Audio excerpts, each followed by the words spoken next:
All right, so we just got done watching Godzilla King of the Monsters 2019, and while we are impressed by the visuals, we are impressed by the monsters.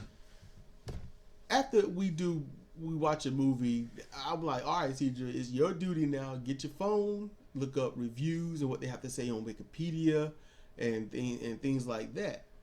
And well, here's the problem. I'm just so mad because people are like, "Is the movie sucks," and all this other stuff. They talk about the script, they talk about this and that, and they had all the greats in there. They even kept the storyline of King Ghidorah and stuff. Now there's spoilers, but if you're a Godzilla fan, there's no such thing as a spoiler. uh, King Ghidorah or Ghidra or Ghidorah, whichever how you want to pronounce it. Monster Zero. Monster Zero. Space creature. Good. They kept the origin. They kept all their origins. They showed where they came from, where they draw their energy from, and how they fight. They didn't show all their special effects. I mean, well, not special effects, but special abilities and skills and stuff like that. However, they showed the most notable ones with Godzilla and King Ghidorah. They didn't necessarily show Mothra's any strong effect. They gave Mothra something new, a stinger, a stabby, if you will, that Rodan felt, and Mothra, you couldn't really see Mothra until after she took damage, but Mothra was beautiful. Mothra was the calm. Mothra was the calm that everyone needed when everything was going to shit. Mothra served Mothra's purpose through every Godzilla movie. Every single one. I'm proud of how they did it. This was an American-made movie, won't it? Yeah, in partnership. I'm sure Toho gave it their blessing. And they advised and supervised a few things here and there. They got all the monsters right. They gave them their moments. They were visually stunning. Their effects were outstanding. The fighting was outstanding. If you like a disaster porn, it had it for you. Weather porn, it had it for you. Gadget porn, military porn, it had it for you. It had all the porn except the porn. The reviews, and because I was still in the midst of, that was so freaking awesome. So when I started reading the reviews, I was like, what is wrong with y'all? And it was kind of like, what did some of them say? I don't have my phone. In general, that all of the big, as much as you love big monsters fighting each other, they can't make up for this sucky story and the cliched plot. And the plot was understandable. It's been done before. As Sidra said earlier, how many original plots can you do? How many? What's the plot?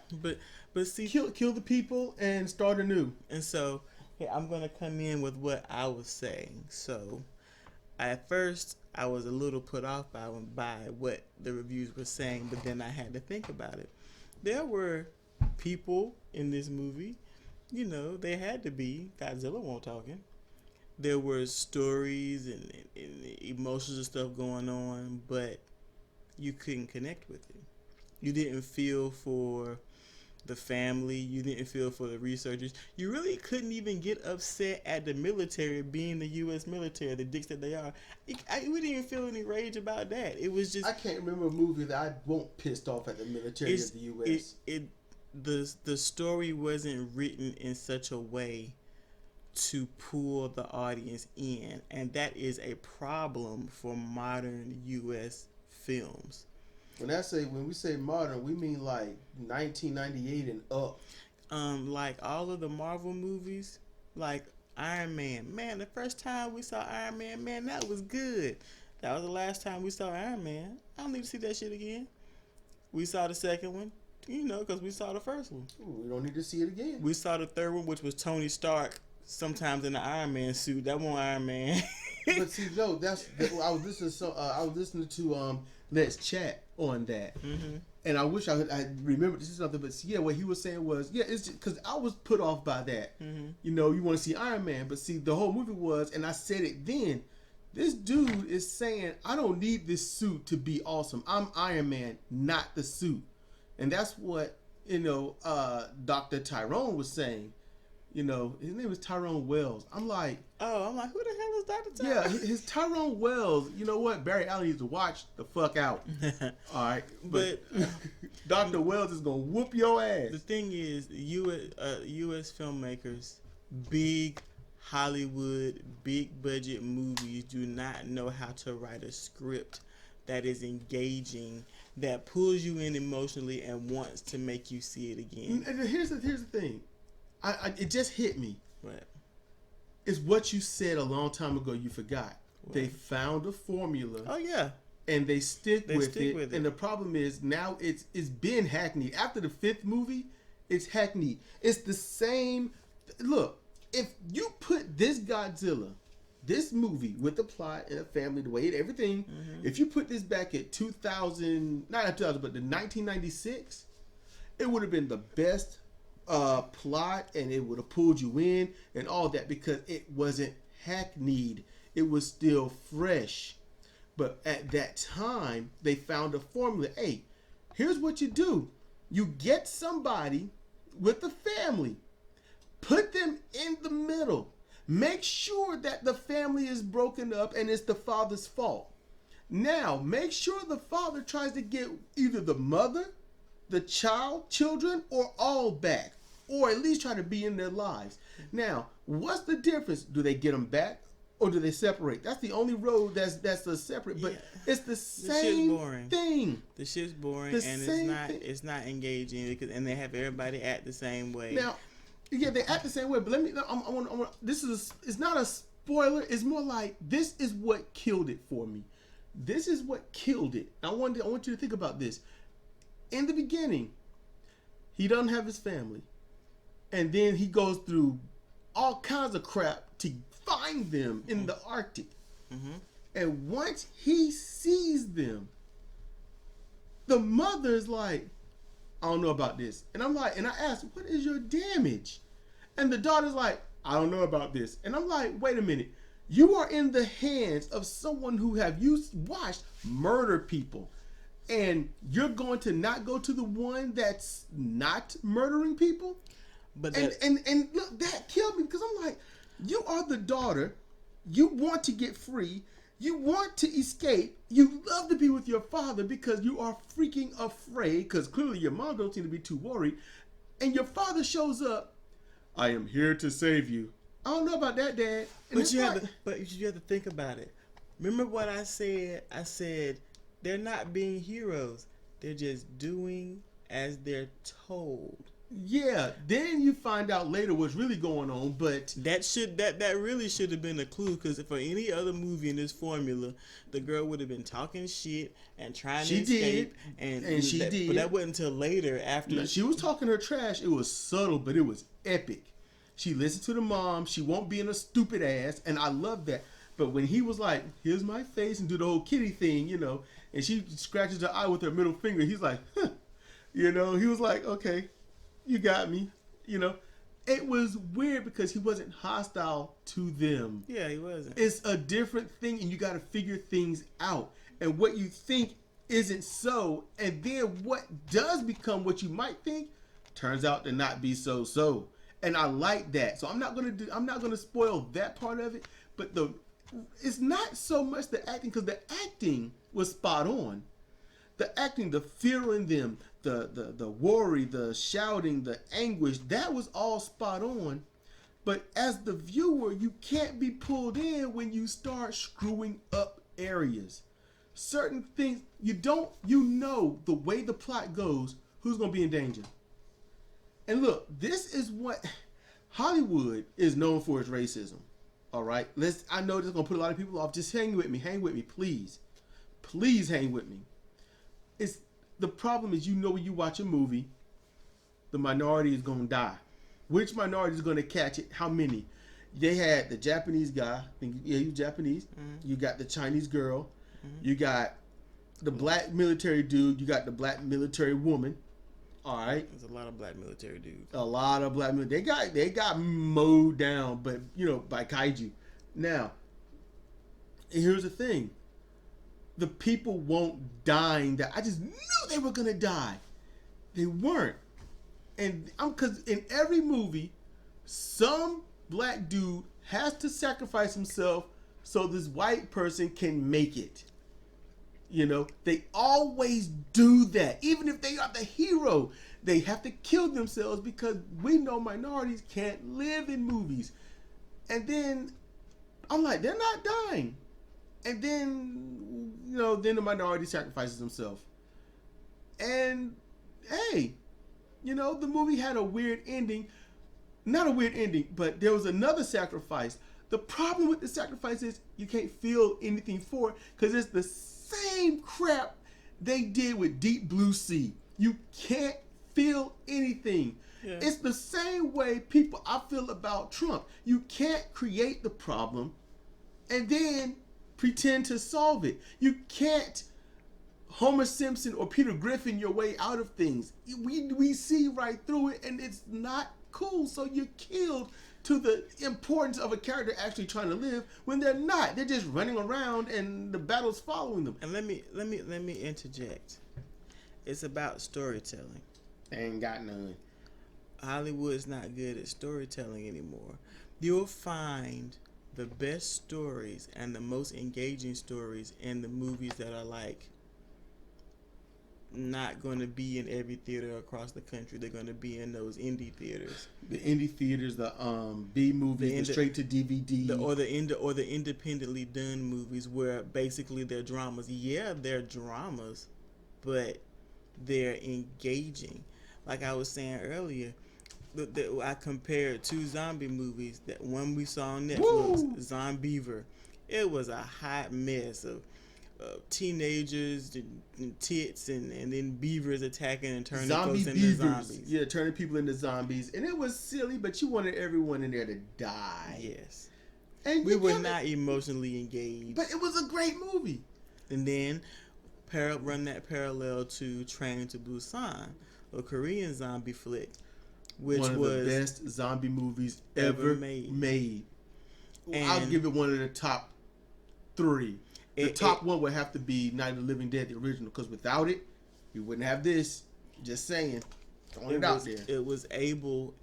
They're able to set up the story, put you in a position where you're right there with the characters, with their experience, and you're emotionally invested with them. So when shit starts happening, you're feeling it. And Hollywood does not know how to make you feel anymore.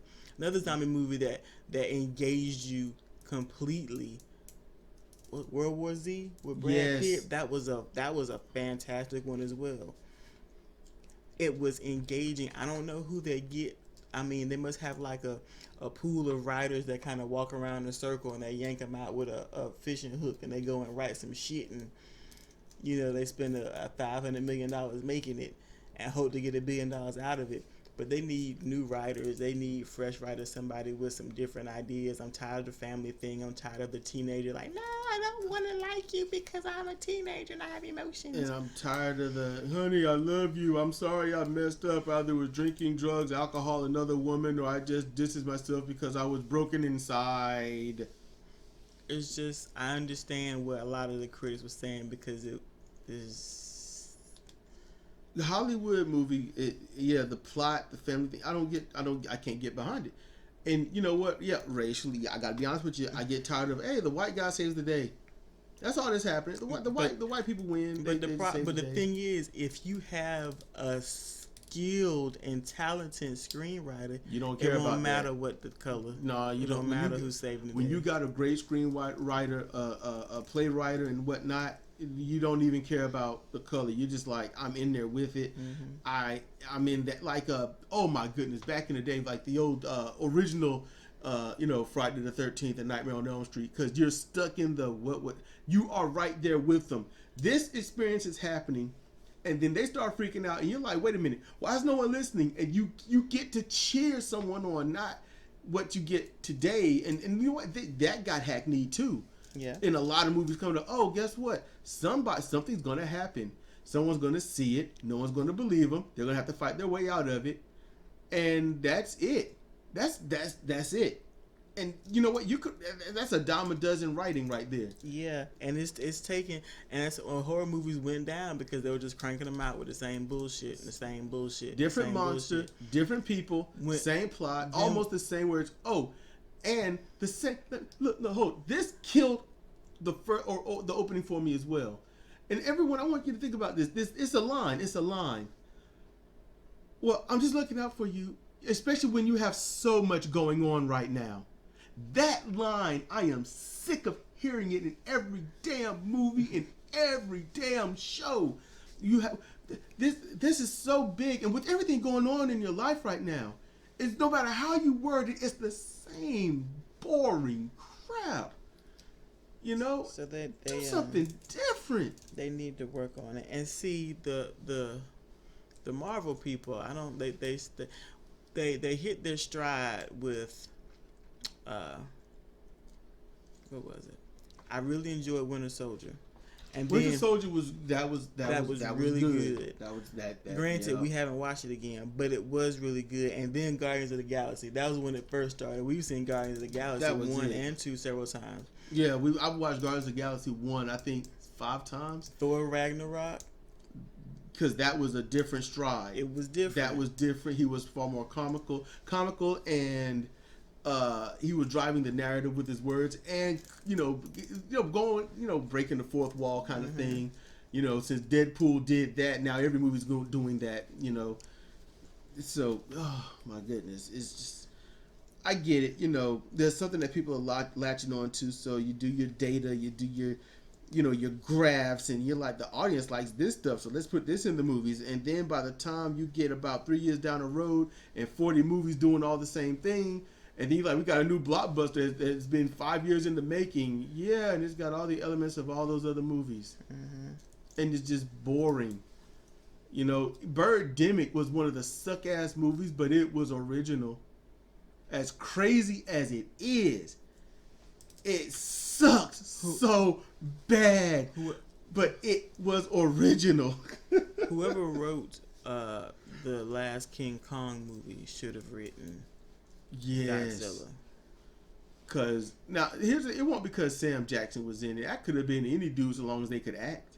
So long as they could act, but they chose somebody who could deliver.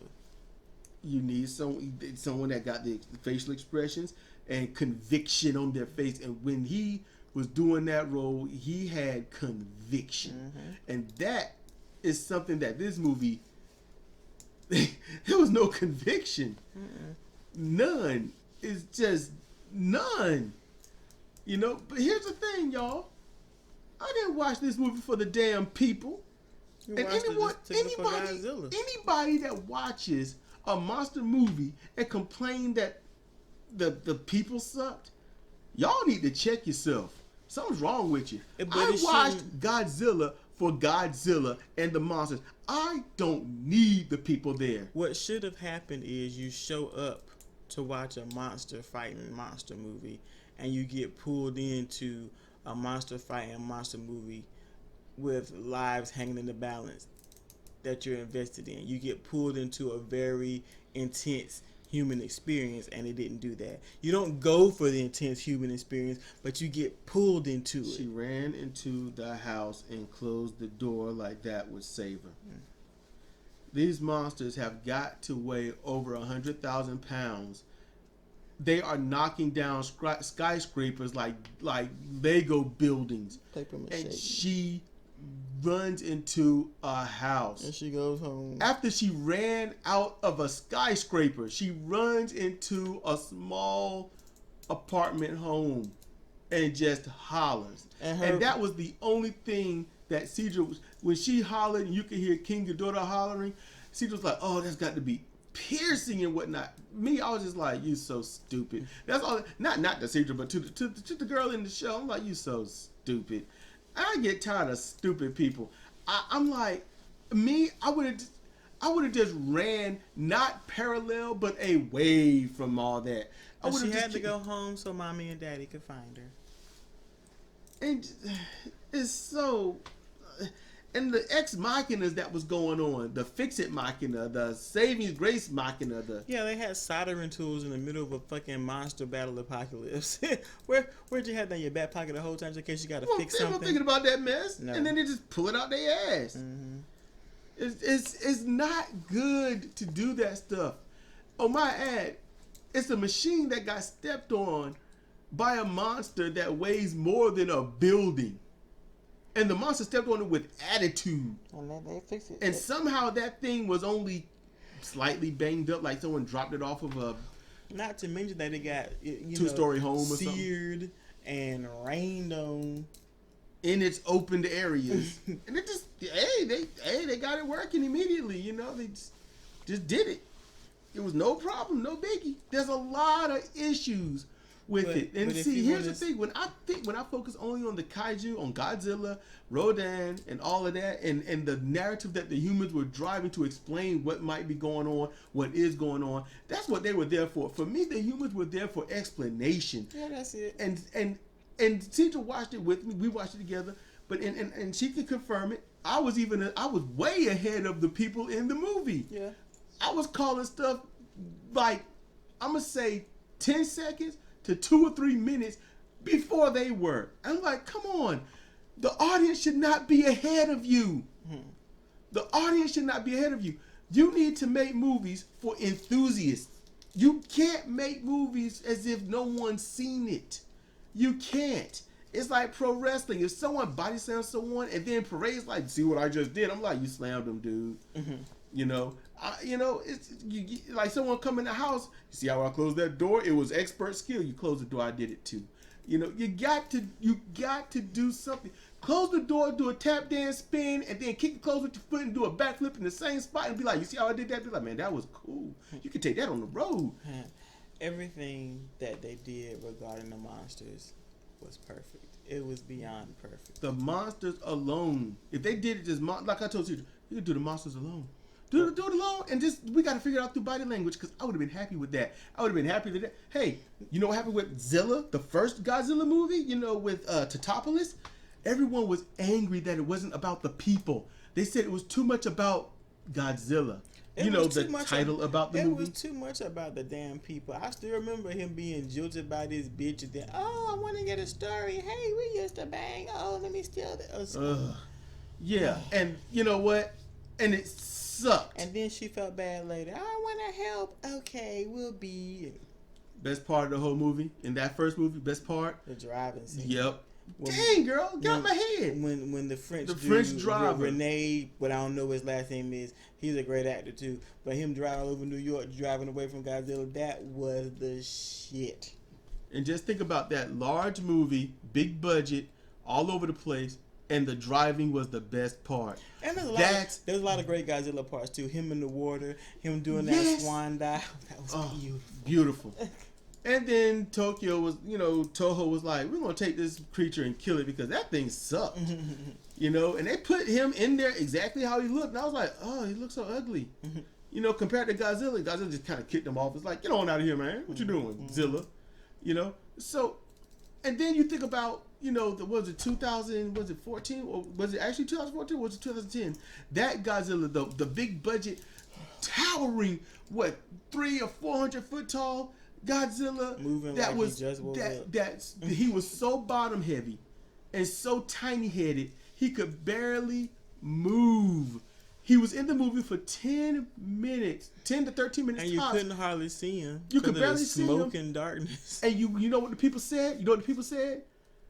He was only there for a little bit. The movie sucked. There was barely any Godzilla. And I'm like, people, just hear me out. This is why I keep saying people are stupid. The first one is so much about Godzilla, the star of the movie. People want the people. Then the next one, we're going to listen to you. So you'll just kind of see him every once in a while, but we're going to follow the lives of these people and show you all the perils and everything that Godzilla does and these other monsters do and how it affects human lives.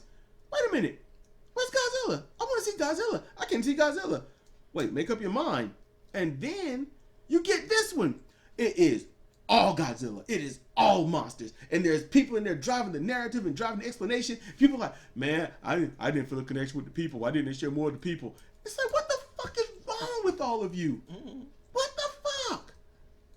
That is a serious question. What the fuck? You can't please somebody. It's like, oh, fuck me faster, faster, faster. Yeah, slower, slower. What? You too fast. You too fast.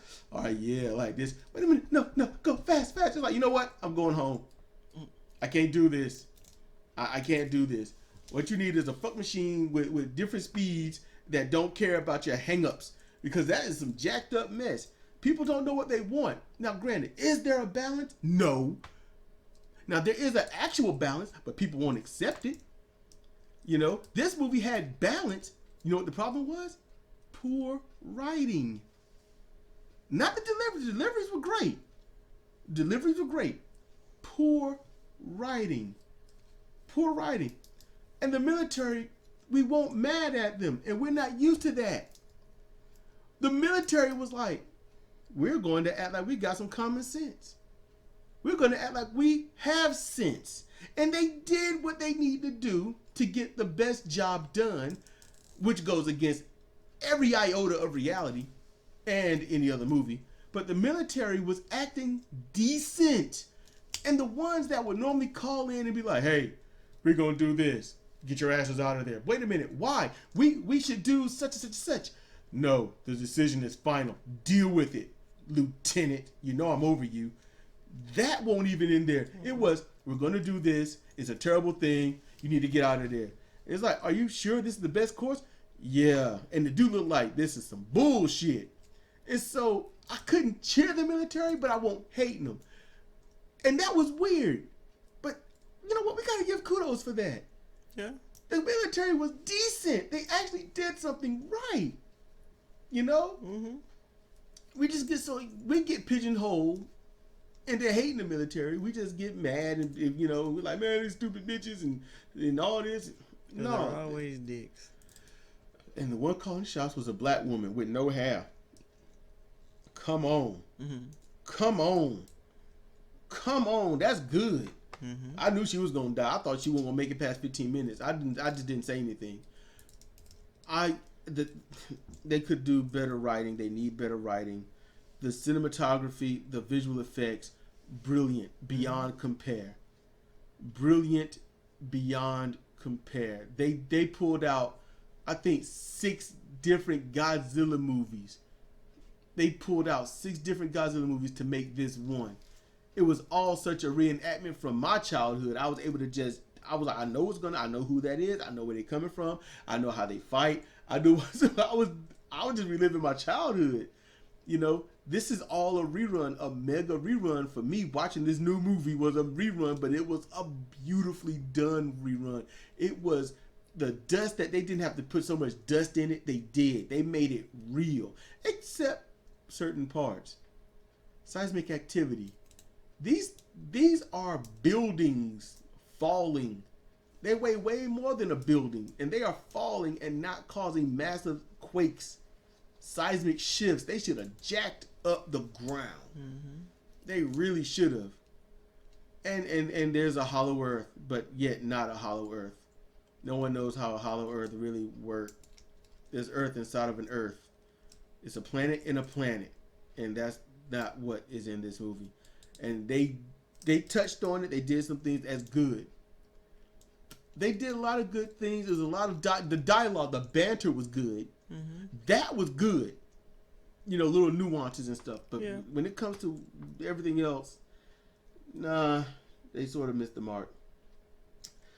All I can really do is pretty much repeat myself. You know, what about you? Nah, I said everything I wanted to say. You know, if y'all want to see a movie that's going to jack you up for life, watch Train to Busan just once. And it's not the whole movie that you know. You in there for a ride. It's near the end.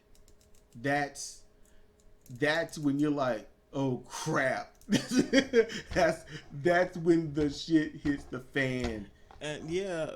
But you're invested. That the story is told so well because you know it starts off very normal. And then things start getting what we talking about here? Train to Busan. Train to Busan. Then it starts getting weird, and you're like, What's going on? Why is it going on? As soon as you ask that question in your mind, they're asking it. That's it. You're done. You're in there. And everything you see, you're like, huh? And it's never a point. It's hardly ever a point where you're like, man, why you do that? Because they were doing the best that they could. And then you got those that was like, look, I'm gonna live. I don't care what it takes. And there's a lot of rage. There's a lot of it. You want people to live in that movie. That's a zombie movie where you want people to live at all costs, and you are in there. You are invested probably within the first 4 minutes. You're done. Train to Busan. Watch it. It's a read. I don't think they dubbed anything. If they dubbed it, they'd kill it. Yeah, if they dubbed it, they would destroy it. It's a read, and the emotion. They can't dub the voices of that because it will kill it. Sidra's right. Mm-hmm. They will kill it. I Godzilla King of the Monsters, I think perfect, because I only cared about the kaiju. I didn't give a shit about the people. I didn't care. They didn't have to be in the movie at all. I think they took up space and time and acting ability. I think all it should have just been kaiju only, and everyone just chill, because that's what I want. That's what. Hey, you watching Godzilla, right? Right? Not Mark, not Sue, Mary, and John, and all that. You're watching Godzilla.